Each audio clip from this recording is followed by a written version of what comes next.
Атакул Жакупов Кыргызга белгилүү акын. Бирок узак убакыттан бери сиздин видеолоруңузду өзүңүз окуган ырларыңызды укпай келебиз да. Ооба. Эмне үчүн сиз айылдан чыкпай жатасызбы же жазбай калдыңызбы? Эмне себеп болуп атат?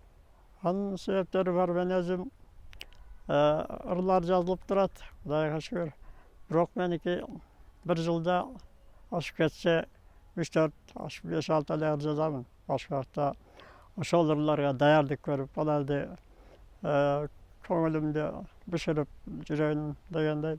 Бирок мен өзүм телеге, экранга чыкканды анчалык жактырбайм. Өзүм реклама кылгандай болуп, ошондой болуп калабы айтор. Мен эмеге мындай ырларым гезит журналдарга, мына социалдык эмелерге чыгып турат.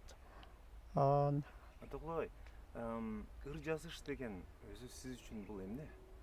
Бул жумушпу сиз үчүн күнүмдүк? Же ушундай хоббиби? Же бир андан башка бир мааниси барбы сиз үчүн? Ыр жазуу бул жумуш эмес менин оюмча.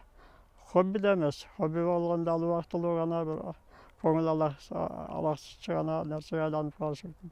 Ыр жазуу бул адамга Кудайдан берген кандайдыр бир тагдырга насип кылган өзгөчө бир нерсе болсо керек деп ойлойм. Аны жазбай кое албай калган күндөр келет. Кээде бир жылда 6 ай, 7 ай эч кандай эч нерсе жазбай, бирок китеп окуп, башка даярданып жүргөн күндөрүм болот. Анан бир күн өзү келип калат, ошол эргүү дейбиз, илхам ошо келгенде жазбай коюу таптакыр мүмкүн болбой калат. Ошондо гана мен колума кагаз алып, анан ошолорду көңүлүмдө бышырып даярдап койгон ойлорду кагазга түшүрөмүн. Сизге ошол сезим биринчи жолу өмүрүңүздө канча жашыңызда келди эле, ошол эсиңиздеби? Ал күндөр жакшы эсимде. Мен балалык кезимде 6-класста окуп жүргөнүмдө ошондо мен сүйүүгө тунугуч кабылган кезимде ошо алгач ак сүйүү менен кошо алгач ырымдагын жан дүйнөмдү жарып жарыктыкка чыкканын унута албайм. Ал мен анда 14 жашымда болчумун. 14 жашыңызда? 14 жашымда элем. Анан качан сиз ушул ыр жазуу, поэзия бул мага берилген ушундай бир кандай десем бир чоң байлык экен, ошо менен жашашым керек экен деп качан сездиңиз, качан түшүндүңүз? Мен балалык кезде жазган ырларымды Кыргыздын белгилүү таңазалуу акын Омар Султановго, Жолдошбай Абдыкалыковго, Карымшак Ташбаевго жөнөткөм.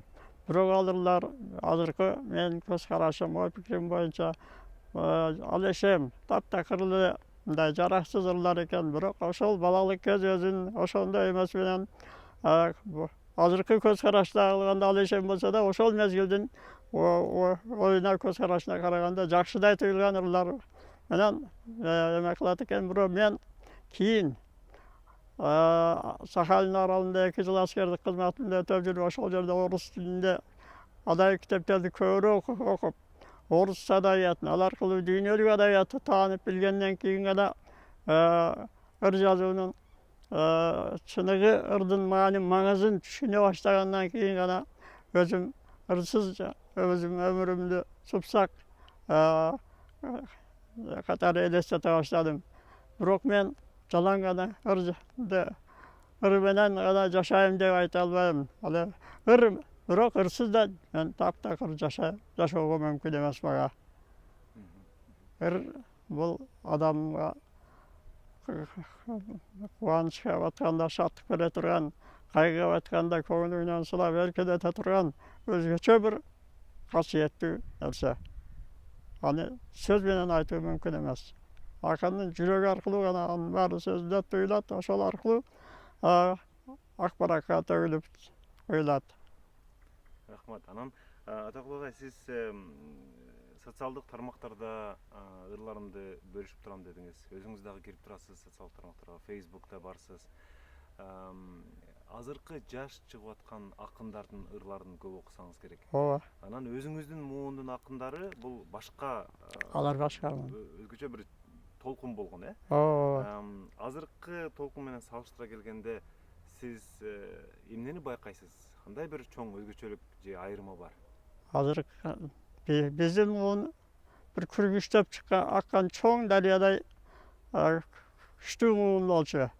70-80 жылдарда жаш акындардын мууну. Ал мезгилде акындарга өкмөт тарабынан бардык камкордук көрүлүп, жаш акындардын республикалык фестивалдары, семинар кеңешмелери үзү баягы атты жегин кургатпай бат бат өтүп турган эле дагы акындарга чоң камкордук көрүлөт эле. Бирок чыныгы таланттардын таланты дарыгана ыр китептерин чыгаруу маселеси өтө татаал болчу. Ал бир канча баягы эмелерден тосмолордон өтүп жүрүп анан гана жаккандары жарыкка чыгар эле. Ал эми азыркы жаштарга да өзүнчө жаңы толкуну пайда болуп атат. Айрыкча мага акын кыздардын жаңыда жазып жаткан акын кыздардын толкуну мага күчтүү таасир берет. Баарынан да